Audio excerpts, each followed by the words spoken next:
Hello everyone, good evening all of you. कैसे हैं आप सब? आई होप आप सभी अच्छे होंगे और आपकी तैयारी जो एचटेट और सीटेट की जो भी आप कर रहे हो वो भी अच्छी चल रही होगी। तो चलिए आज हम करने वाले हैं अपनी इस क्लास में Bruner theory of cognitive development. जो कॉग्निटिव डेवलपमेंट की थ्योरी है इससे पहले किसने दी थी? आपकी जीन प्याजे ने। ठीक है, उसी थ्योरी को आगे जो बढ़ाने का काम किया था वो आपका किया था ब्रूनर ने। ठीक है, यानी कि वो भी कॉग्निटिव डेवलपमेंट की ही बात करते हैं बच्चों की। तो चलिए सबसे पहले हम जान लेते हैं कि जो ये ब्रूनर की थ्योरी है कॉग्निटिव डेवलपमेंट की, इसके अन्य क्या क्या नाम हैं, है ना, अदर नेम्स इसके क्या क्या हैं। मॉडर्न कॉग्निटिव थ्योरी भी इसी को बोलते हैं, डिस्कवरी लर्निंग भी यही है, cognitive learning theory, method of inquiry based instruction, structural language learning theory और इन्वेस्टिगेटिंग थ्योरी या फिर इन्वेस्टिगेशन थ्योरी। अब देखो जितनी भी ये थ्योरीज की हमने बात करी है, जितने भी हमने ये नाम करे हैं, इसमें एक चीज़ आपने कॉमन नोट की होगी, इन्वेस्टिगेशन मतलब कुछ इन्वेस्टिगेट करना, है ना, कुछ पूछताछ अन्वेषण करना, है ना। दूसरा आपने यहाँ पे देखा इंक्वायरी मतलब पूछताछ पे आधारित है। यहाँ पे कॉग्निटिव मतलब संज्ञानात्मक अधिगम। यहाँ पे डिस्कवरी मतलब खोज करना किसी चीज़ की, और यहाँ पे इसको मॉडर्न कॉग्निटिव थ्योरी बोला गया है। तो क्या चीज़ आपने इसमें नोट करी कि इसमें इस थ्योरी में बच्चा कुछ ना कुछ करेगा, है ना, वो कुछ ना कुछ खोजेगा, कुछ पूछताछ करेगा, है ना, इस इन्वेस्टिगेट करेगा चीज़ों को। अन्वेषण का जो सिद्धांत है वो इस पे काम करता है। तो यानी कि हर इस जो नाम है इसका थ्योरी का, उसमें क्या छिपा हुआ है, इस थ्योरी का ही नाम। मतलब आप इस थ्योरी को कैसे लर्न कर सकते हो, इसके अदर नाम है। हम लोग कंफ्यूज हो जाते हैं कि कॉग्निटिव थ्योरी है तो प्याजे ने दी थी, लेकिन नहीं, आपने याद रखना है मॉडर्न, वो सिंपल कॉग्निटिव है, modern cognitive theory Bruner. Discovery बच्चा डिस्कवर कर रहा है, इन्वेस्टिगेट कर रहा है, इंक्वायरी कर रहा है, कॉग्निटिव लर्निंग उसकी हो रही है। तो ये सारी थ्योरीज किसकी हैं? आपकी ब्रूनर की हैं। ब्रूनर को पूरा नाम जेरोम ब्रूनर है। ठीक है, इनका यहाँ पे जो जन्म था वो 15 से लेके और 2016 तक न्यूयॉर्क अमेरिका के ये साइकोलॉजिस्ट हैं। Cognitive psychologist and educational psychologist इनको बोला जाता है। फिर हमारे पास आता है अब इन्होंने जो अपना सिद्धांत दिया था, है ना, वो उसका जो ब्रीफ एक जैसे बोल देते हैं कि शॉर्ट में क्या क्या था वो एक बार हम देख लेते हैं। ब्रूनर वर्क ऑन प्याजे थ्योरी, जैसे मैंने आपको पहले ही बताया था कि कॉग्निटिव थ्योरी है। कॉग्निटिव थ्योरी पहले जीन प्याजे ने दी थी, बाद में फिर इसके अंदर कुछ उसकी जीन प्याजे की जो थ्योरी थी उसमें कुछ कमियां निकाल के, है ना, उसका एक दो पॉइंट को आगे की तरफ ले जाने का काम किसने किया था? आपका ब्रूनर ने किया था। तो ब्रूनर वर्क ऑन प्याजे थ्योरी पे ही वो काम करते हैं, developing before formulating his cognitive theory, यानी जो उनका संज्ञानात्मक विकास था उसके ही सिद्धांत पर इन्होंने क्या किया है? अपना कार्य किया है। There after independently formulated his cognitive theory, पहले उन्होंने कोग्निटिव थ्योरी जो उठाई वो किसकी उठाई? जीन प्याजे की, है ना। फिर उसके बाद क्या किया उन्होंने? खुद ही इंडिपेंडेंटली उस थ्योरी के ऊपर अपना काम किया। उन्होंने क्या बात बोली थी? उन्होंने ये बात बोली थी कि जो लर्निंग होती है ना वो एक्टिव प्रोसेस होता है। ठीक है, जिसमें आपका जो लर्नर है, जो आपका बच्चा है जो सीख रहा है, वो कंस्ट्रक्ट करता है न्यू आइडियाज़ एंड कॉन्सेप्ट। इन्होंने क्या बोला था? जो ये आपके जेरोम ब्रूनर हैं वो बात करते हैं कि जब आप सीखते हो, जब आपका अधिगम होता है, जब आपका सीखना होता है आपका, वो क्या होता है? एक एक्टिव प्रोसेस है, वो एक सक्रिय प्रक्रिया है जिसमें जो आपका लर्नर है वो न्यू आइडियाज़ और न्यू कॉन्सेप्ट को क्या करता है? कंस्ट्रक्ट करता है। और किस बेस पे कंस्ट्रक्ट करेगा? अपनी प्रीवियस नॉलेज, जो उसके पास पहले से ही ज्ञान है, उसके बेस पे वो क्या न्यू आइडियाज़ और न्यू कॉन्सेप्ट को बिल्ड करता है। As far as instruction is concern, जैसे जैसे निर्देश हम देते जाते हैं, जो निर्देश का संबंध होता है, the instructor should try and encourage student to discover principle by themselves and they should engage in active dialogue. मतलब क्या बोला इन्होंने कि जो इंस्ट्रक्टर होता है, आपका प्रशिक्षक होता है, वो छात्रों को क्या बोलता है? इनकरेज करता है वो स्टूडेंट्स को क्या करने के लिए? खोज करने के लिए प्रोत्साहित करता है। ठीक है, और उन्हें क्या करता है फिर? Should engage in active dialogues, जो संवाद प्रक्रिया होती है उसमें फिर बच्चे क्या करते हैं? इंगेज मतलब क्या करते हैं? एक्टिव, उनका पार्टिसिपेशन हो जाता है बच्चों का। Curriculum should be organised in a spiral manner. अब जो आपका करिकुलम है, जो आपकी पाठ्यचर्या है, वो क्या? वो लीनियर नहीं होती। ठीक है, वो क्या होती है आपकी? ऐसे स्पाइरल होती है।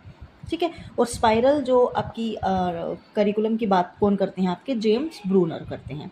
ब्रूनर थ्योरीज को हम स्ट्रक्चरल थ्योरी और इन्वेस्टिगेशन थ्योरी का नाम भी इन्होंने इसको थ्योरी को दिया है। 3 स्टेजेस में उन्होंने बात की है डेवलपमेंट की। First, inactive, iconic and symbolic, यानी कि जो लर्नर है, जो बच्चा है, उसका विकास 3 स्टेजेस में होगा, इनएक्टिव, आइकॉनिक और सिम्बॉलिक। तो कई बार एग्जाम में ऐसा आ जाता है कि आइकॉनिक स्टेज जो बच्चे के डेवलपमेंट में थी वो उस तो आइकॉनिक स्टेज किसने दी आपकी, कौन बात करते हैं आइकॉनिक स्टेज के बारे में, वो बात करते हैं आपके जेरोम ब्रूनर। जेरोम ब्रूनर ने बोला है कि जो डेवलपमेंट है वो कॉन्टिन्यू प्रोसेस है, वो स्टेजेस में नहीं होता। लेकिन जीन पियाजे क्या बात करते हैं, जीन पियाजे बोलते हैं कि जो विकास, अब जो 3 स्टेजेस की वो बात करते हैं, वो आपकी कौन कौन सी स्टेजेस हैं, वो है आपकी inactive, iconic and symbolic. Inactive में बच्चा क्या है, एक्टिव है ना, जैसे वो बुक्स के साथ प्ले करता है, उनको उलटता पलटता है ना। उसके बाद आती है आपकी आइकॉनिक। आइकॉनिक मतलब पिक्टोरियल फॉर्म में, जैसे बच्चे ने बुक ओपन की हुई है और उसमें वो इमेजेस के थ्रू सीख रहा है। सिम्बॉलिक में आता है आपकी एब्स्ट्रैक्ट थिंकिंग आ जाती है, जैसे आप रिसर्च कर रहे हो किसी चीज़ के ऊपर, ठीक है। तो चलिए अब डिटेल में करते हैं इन 3 स्टेजेस को। फर्स्ट आती है आपकी इनएक्टिव स्टेज। इनएक्टिव स्टेज मतलब एक्शन, इसमें बच्चा एक्शन करेगा, बच्चा एक्टिव होगा, है ना। और ये क्या होती है आपकी जन्म से 18 माह मतलब 1.5 साल तक की अवस्था होती है ये, ठीक है। और इस अवस्था को किससे कंपेयर किया गया है, इस अवस्था को कंपेयर करेंगे हम जीन पियाजे की सेंसरी मोटर स्टेजेस वाली। उसमें भी आपकी जो एज है बच्चे की वो 2 साल तक की होती है, बच्चा अपने सेंसेस से सीखता है। और यहाँ पे भी वही काम बच्चा करेगा। चाइल्ड की जो बच्चे की जो डेवलपमेंट है वो उसके इन्वायरमेंट से होगी, लेकिन कैसे होगी, एक्शन से, बच्चा एक्शन करेगा। इसको कंक्रीट स्टेज भी बोलते हैं। अब एक्शन बच्चा अगर करेगा, 2 साल का बच्चा है, तो एब्स्ट्रैक्ट थिंकिंग तो नहीं करेगा ना वो क्या करेगा, कॉन्क्रीट स्टेजेस है ये उसकी। क्यों, क्योंकि जो सामने उसके ऑब्जेक्ट है वो उसी को देखकर जो भी एक्शन करेगा, रिएक्शन करेगा, वो सामने मूर्त अवस्था में जो ऑब्जेक्ट प्रेजेंट है उनको देखकर करेगा, ठीक है। Knowledge is store as muscle memory, ज्ञान पेशीय स्मृति के रूप में, क्योंकि ऑब्वियस सी बात है बच्चा अपने सेंसेस से सीखता है, ठीक है। तो ज्ञान पेशीय स्मृति के रूप में वो क्या होंगी, उसमें स्टोर होंगी। Knowledge is repeated represented through action. अब ज्ञान को किसके द्वारा दर्शाया गया है, इसमें क्रियाओं के द्वारा, क्योंकि बच्चा एक्टिविटी करेगा, कुछ ना कुछ वो क्या करेगा, एक्शन करेगा। यहाँ पे जैसे moving hand and feet, holding, twisting, cutting, ये सब कुछ बच्चा कौन सी स्टेज में करता है, इनएक्टिव। फिर आती है आपकी iconic stage.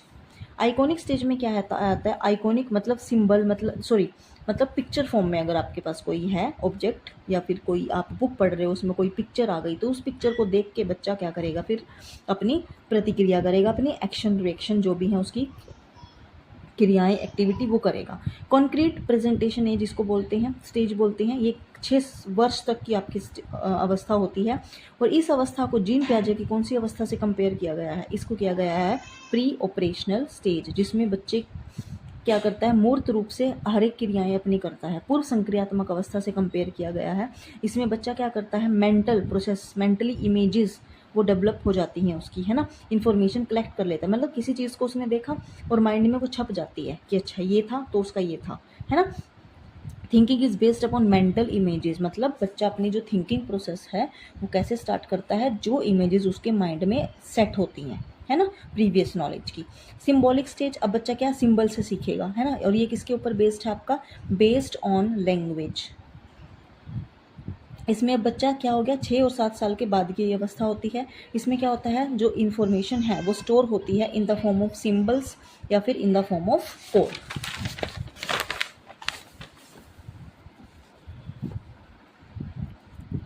This stage of Bruner, ये किससे सिमिलर है, कॉन्क्रीट ऑपरेशनल स्टेज ऑफ पियाजे।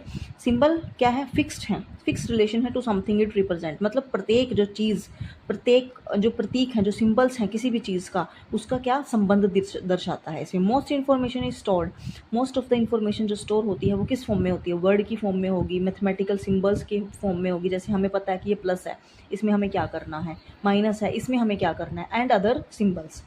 फिर आपकी स्पाइरल करिकुलम की बात आती है। जो स्पाइरल करिकुलम है इसके बारे में कौन बात करते हैं, आपके ब्रूनर।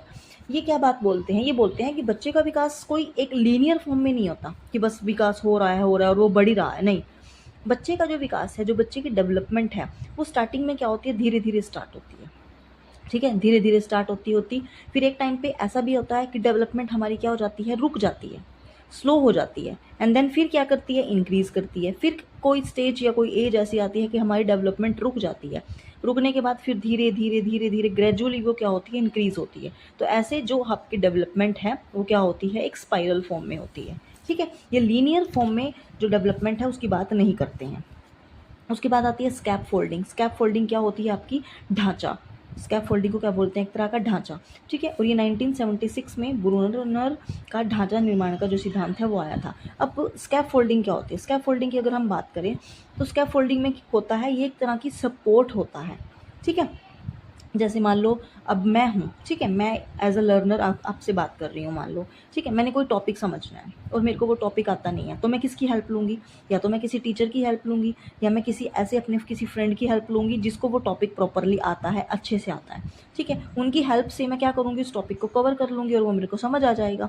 तो जिसकी मैंने हेल्प ली, उस जो हेल्प है मैंने ली है, उसको बोलते हैं स्कैप फोल्डिंग। मतलब स्कैप फोल्डिंग एक तरह का सपोर्ट होता है जो आप एडल्ट का, या फिर जो आपसे मोर एबल है, मतलब जो आपसे ज़्यादा जानते हैं, वो आपका पीयर ग्रुप भी हो सकता है, वो आपके फैमिली मेम्बर भी हो सकते हैं, वो आपका टीचर भी हो सकता है, कुछ भी जो आपसे ज़्यादा नॉलेज रखता है, ठीक है। और उससे जो आप नॉलेज लोगे, उससे जो डेवलपमेंट होगा वो किसके अंडर आता है? आपका स्कैप फोल्डिंग के अंदर आता है। जैसे शिक्षार्थी, आपके टीचर है ना, माता पिता है ना, या फिर आपके कोई भी सक्रिय फ्रेंड, मतलब एक्टिव जो आपको हेल्प देते हैं, वो सब आपके क्या होते हैं? स्कैप फोल्डिंग के अंडर आते हैं।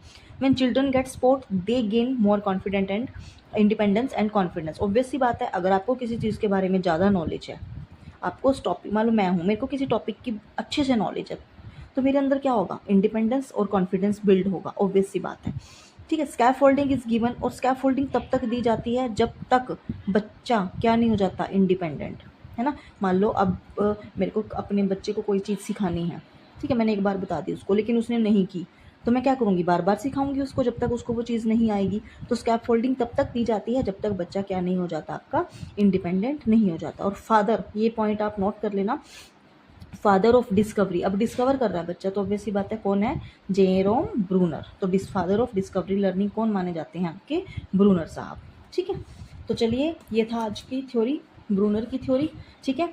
और मेरी वीडियोस को ज़रूर लाइक करना, शेयर ज़रूर करना अपने फ्रेंड्स के साथ, और कमेंट ज़रूर करना आपको वीडियोस कैसी लग रही हैं। तो आज के लिए इतना ही, मिलते हैं नेक्स्ट वीडियो में।